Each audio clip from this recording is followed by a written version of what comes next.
Hoje estaremos dando continuidade ao nosso primeiro trimestre de 2023. Hoje estaremos abordando a aula 2, que tem por título O Avivamento no Antigo Testamento.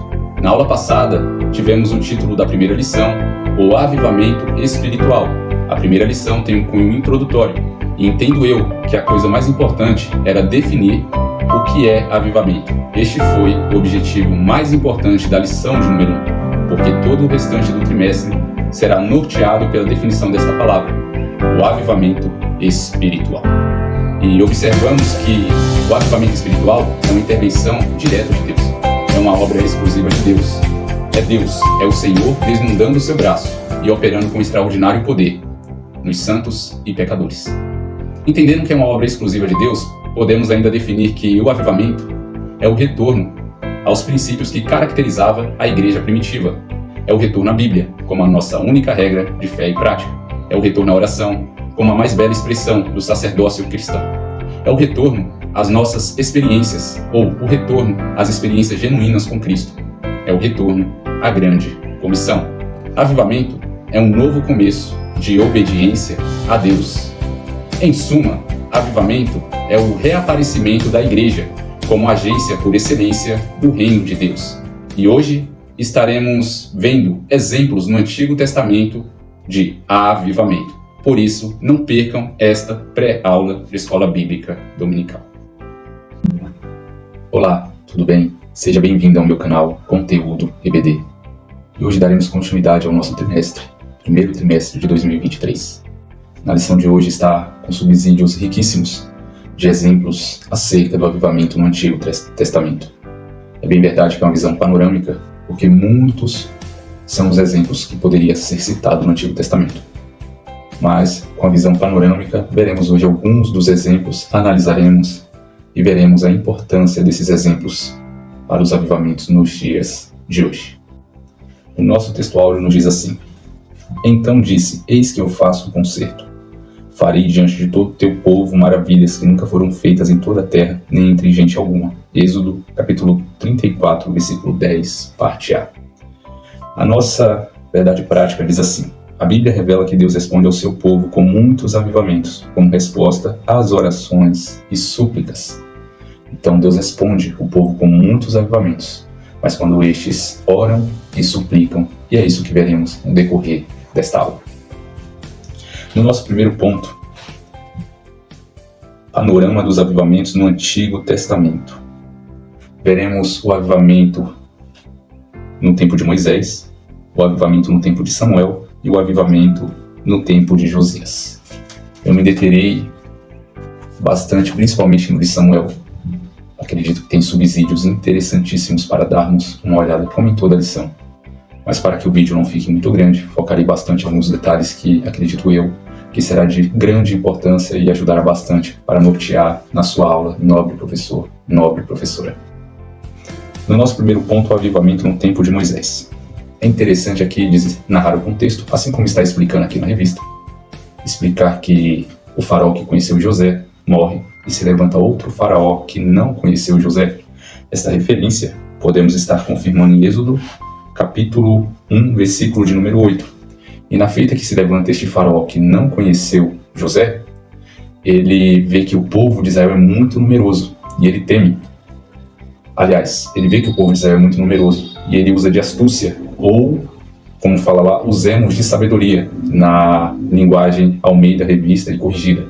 E aquela sabedoria não é sabedoria que vem do alto, mas sim a terrena, que diz lá em Tiago. Mas sim a sabedoria terrena que diz lá em Tiago. E ele usa de astúcia para colocar chefes sobre o povo. E o novo faraó deu ordem para os afligir. Você pode ver esta referência em Êxodo capítulo 1, versículo 9 ao 11. O faraó, vendo que eram numerosos, para não haver possíveis rebelião, usou de astúcia, para que não houvesse rebeliões conforme o Egito fosse enfrentar algum tipo de guerra, Israel não se rebelasse contra eles e fosse embora da terra. Esse era o ponto de vista do novo faraó. E com isso ele começa a afligir o povo de Israel ali na terra. É interessante, neste ponto, o nobre professor e nobre professora, destacar que Israel nem sempre se manteve em cativeiro no Egito todo o tempo, mas somente quando este faraó se levanta, que não conheceu José. E aí é o momento que eles começam a sofrer opressão. Puseram sobre eles chefes para os oprimir com trabalhos forçados. Você pode conferir isso no versículo de número 11. Mas no versículo de número 12 vai dizer que quanto mais, do capítulo 1 de Êxodo, versículo de número 12, capítulo 1 de Êxodo, vai dizer que quanto mais eles eram afligidos, oprimidos, mais numerosos se tornavam. É interessante. Assim é com a igreja, com o povo de Deus. Quanto mais é oprimido e mais é afligido, mais nos tornamos numerosos. Mais a igreja avança. E os egípcios, versículo de número 13 do capítulo 1 ainda, passaram a temer os israelitas. E aí é que vem um momento mais tenso. Começaram a tratar os israelitas como escravos, começaram a oprimir mais ainda, a ponto de no versículo de número 14 dizer que tornaram-lhes a vida amarga com a escravidão. Os israelitas passaram a ter uma vida amarga perante aquela escravidão, aquela opressão que Faraó e os seus chefes passaram a oprimir o povo de Israel. Depois de muito tempo, o rei do Egito morreu e os filhos de Israel gemiam por causa da escravidão e clamaram. Gemiam por causa da escravidão e clamaram. Perceba que no momento que o povo de Israel clama, é quando depois de muito tempo Faraó morre. E eles clamaram, porque eles gemiam por conta da escravidão. Agora perceba que no momento em que eles clamam, Deus ouve este clamor. Porque Deus levanta um libertador. Deus vai falar com Moisés e vai se apresentar a Moisés através de uma sarça, falando que ouviu o clamor do povo dele. E sabemos da história que Deus usou as 10 pragas. 10 pragas essas que cada uma servia para subjugar um ídolo dos egípcios, o qual eles achavam que eram deuses. E, pasme, alguns dos israelitas acreditavam nisso também. Então era uma forma também para demonstrar aos israelitas quem era o único Deus, né? Mas perceba que na situação que os israelitas estavam, mesmo muitos desviados, mas quando eles clamam a Deus, ao Deus de Abraão, Isaque e Jacó, Deus ouve o clamor dele. Você pode confirmar essa referência no capítulo 2, versículo 23 e 24. Capítulo 2 de Êxodo, versículo de número 23 e 24. Decorridos muitos dias, o rei do Egito morreu. Os filhos de Israel gemiam por causa da sua escravidão. Eles clamaram e o seu clamor chegou até Deus. Deus ouviu o gemido deles. Deus ouve o clamor, que é o que está na verdade prática. Que através do clamor e de muitas orações, súplicas, Deus envia o avivamento. O segundo exemplo a analisarmos é o avivamento no tempo de Samuel. Deus usou o profeta Samuel para denunciar a maldade do povo rebelde, a apostasia e o desprezo pelo sagrado no templo do sacerdote Eli. É interessante dizer que neste contexto aqui do capítulo 7, do versículo 2 ao versículo 13, o contexto ali é que o povo havia apostatado, que o povo não estava sendo fiel a Deus, estava um povo rebelde. O juiz da época era Eli e tinha seus filhos Ofni e Finéias, que Deus vai dizer que eram filhos de Belial na palavra de Deus. Ele não corrigiu seus filhos. Deus vai usar homem da parte dele para dizer que a família de Eli não subsistiria porque ele amou mais os filhos do que a Deus, e vai haver uma guerra. Deus vai entregar os israelitas nas mãos dos filisteus, e nisso Ofni e Finéias vão morrer. Grande vai ser a matança naquele dia, grande vai ser a derrota do povo de Israel. E nesta feita, os filisteus levam a Arca da Aliança, e a Arca da Aliança permanece por 7 meses na cidade deles. Porém Deus pesa com mão forte sobre os filisteus, e estes devolvem a Arca de Deus depois de 7 meses. E vai dizer que a arca chega em Bet-Semes, do território de Israel. O povo se alegra, mas eles vão fazer algo que não agrada a Deus. Deus vai ferir 70 homens e os matar porque olharam dentro da arca. Você pode conferir isso no capítulo 6 de 1 Samuel.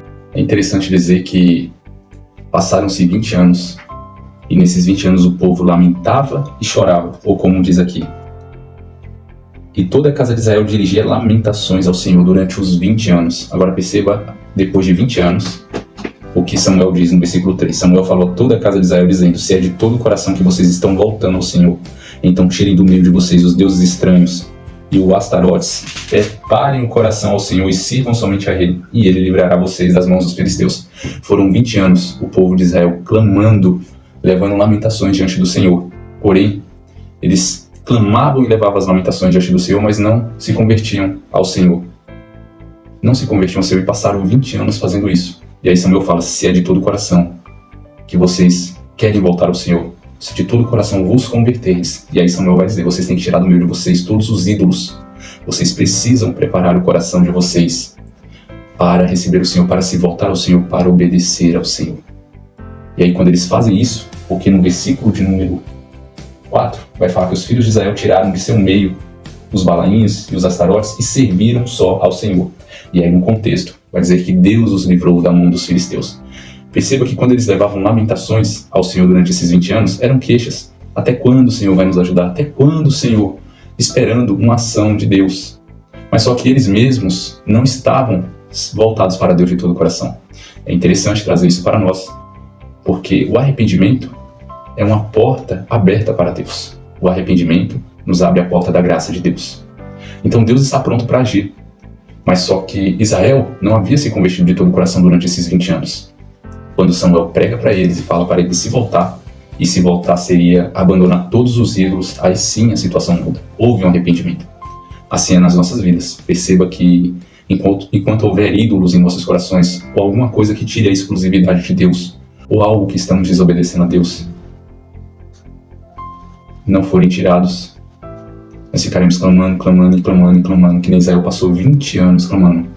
Perceba que precisamos também preparar o nosso coração, porque na lição passada estudamos que precisamos preparar o caminho da chegada do avivamento.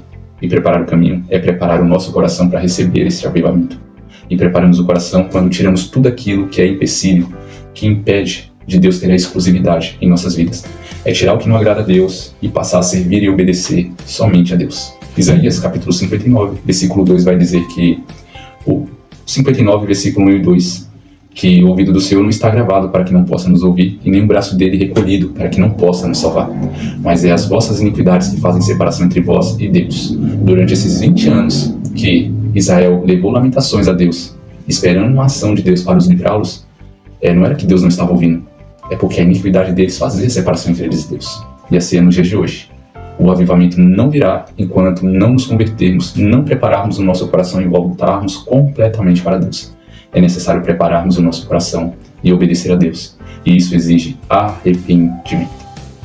Mas, ainda assim, o avivamento no tempo de Josias. Depois do reinado de Ezequias, rei de Judá, Manassés, seu filho, corrompeu-se e caiu na idolatria e no culto dos demônios. Ergueu altares nos pátios da casa do Senhor, fez passar seus filhos pelo fogo e usou práticas ocultistas. Segundo Crônicas 33, versículo 1 ao 10. Manassés, ele não foi somente um rei ruim, ele foi o pior rei que já teve na história.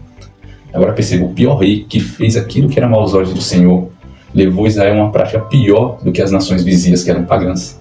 Fez o que era pior do que as nações vizinhas, fez seu filho passar pelo fogo, sacrificando a Moloque, né? Mas só que mesmo Manassés, sendo entregue nas mãos dos assírios, no momento em que ele é levado cativo, a Bíblia vai nos dizer que Manassés muito se humilhou diante de Deus, suplicou e orou, e vai dizer que Deus ouviu a oração de Manassés e se tornou favorável a ele. E ele retornou a Judá e reinou novamente. E ele reconheceu que o Senhor é Deus. Perceba-se, Manassés, o pior rei que já existiu. Na visão humana não tem mais jeito, mas ele se humilhou, muito se humilhou diante de Deus e orou. E Deus se tornou favorável para ele. Porque é o que Tiago diz: Deus resiste ao soberbo, mas dá graça aos humildes. Humilhai-vos perante o Senhor, e ele vos exaltará. Josias começou a reinar no lugar dele, em Israel, com 8 anos. Josias, ele foi uma pessoa usada por Deus, um rei que fez uma grande reforma religiosa, uma das maiores. A Bíblia, em 2 Reis, capítulo 23, versículo 25, vai falar que não houve outro rei antes dele e nem depois dele como ele, da maneira em que ele fez, se voltando a Deus de todo o coração, de toda a tua alma, com todas as tuas forças, obedecendo a lei de Deus. E avivamento, ele jamais virá sem arrependimento, sem nos voltarmos para obedecer a palavra de Deus, o que Deus quer. Aqui no terceiro ponto, o avivamento é a palavra de Deus. No segundo subponto, o cuidado com o formalismo. Com formalismo queremos dizer a respeito do que é formal, metódico e rigoroso. É o extremo oposto do mero emocionalismo. É verdade que não é errado observar regras e preceitos e métodos. No entanto, o formalismo assume uma característica negativa quando o cuidado e o zelo pelo que é formal sobrepõem a necessidade espiritual da igreja. Então se torna negativo observar regras. Formalismo extremo, aqui falando, quando ele sobrepõe a necessidade espiritual da igreja. E precisamos observar isso muito bem. Espiritualidade sem doutrina leva ao extremismo, leva ao fanatismo. Porém, conhecimento sem espiritualidade leva ao formalismo. Lembremos da igreja de Éfeso, capítulo 2 de Apocalipse, no seu versículo 4. Era uma igreja ortodoxa, mas mesmo essa igreja que era ortodoxa, ali em Apocalipse vai dizer que Jesus tinha algo contra eles, que deixaste o primeiro amor, que abandonaste o primeiro amor. E Jesus vai dizer: lembra-te de onde caíste e arrependa-te e volta a fazer as primeiras obras. Ortodoxia é boa, mas sem espiritualidade vira formalismo, vira uma coisa fria. Assim como espiritualidade é bom, mas sem doutrina vai ao extremismo, ao fanatismo. Então tem que haver um equilíbrio. Tem que haver um equilíbrio entre espiritualidade e também conhecimento da palavra de Deus. Veja, Deus nos deu mestres e profetas. Mestres e profetas, há um equilíbrio. Há um equilíbrio aí. Se fosse só mestres, viraria formalismo. Se fosse só profetas, viraria o extremismo. Mas que haja um equilíbrio. Que o espiritual não seja levado ao fanatismo e que a doutrina não venha a ser levada ao formalismo. Mas que venha haver um equilíbrio. E Deus nos deixou profetas e mestres. Efésios capítulo 4, versículo 11. Um equilíbrio em sua igreja. Agora perceba que uma das grandes lições que há no Antigo Testamento acerca da busca do avivamento é a disponibilidade em confessar o pecado, em se arrepender, em confessar ao Senhor que errou e voltar-se e fazer o que agrada a Deus, segundo está na sua palavra. Então essa é uma das grandes lições na busca do avivamento, a respeito da busca do avivamento que está registrado no Antigo Testamento. É a disponibilidade de reconhecer quando erra, de confessar ao Senhor e se dispor a fazer o que agrada ao Senhor segundo a sua palavra. Porque em Provérbios capítulo 29, versículo 13 diz que aquele que encobre as suas transgressões jamais prosperará, mas aquele que as confessa e as deixa alcança a misericórdia de Deus. Numa linguagem de Isaías, capítulo de número 40, dos seus versículos de número 2 ao 5, vai nos dizer assim: voz do que clama no deserto, preparai o caminho do Senhor. Endireitai no ermo vereda ao nosso Deus. Todo vale será exaltado, todo monte e outeiro será abatido. O que é tortuoso se endireitará, e o que é áspero se aplanará, e a glória do Senhor se manifestará. Trazendo para os nossos dias, quando aquilo que está exaltado em nossas vidas, quando aquilo que está tortuoso na nossa maneira de viver, quando aquilo que está áspero se aplanar, quando nos endireitarmos, prepararmos o nosso coração, nos arrependendo e voltando para Deus, totalmente para Ele, então o avivamento se manifestará da parte de Deus. Assim como João Batista preparou o caminho do Senhor e a glória do Senhor se manifestou, quando preparamos o nosso coração e o caminho para a chegada do avivamento, Deus certamente enviará o avivamento para a sua igreja. Nobre professor, nobre professora, que Deus venha abençoar a sua aula, que Deus venha continuar abençoando este trimestre, te dando graça e sabedoria para transmitir esses conhecimentos eternos. Que Deus te abençoe.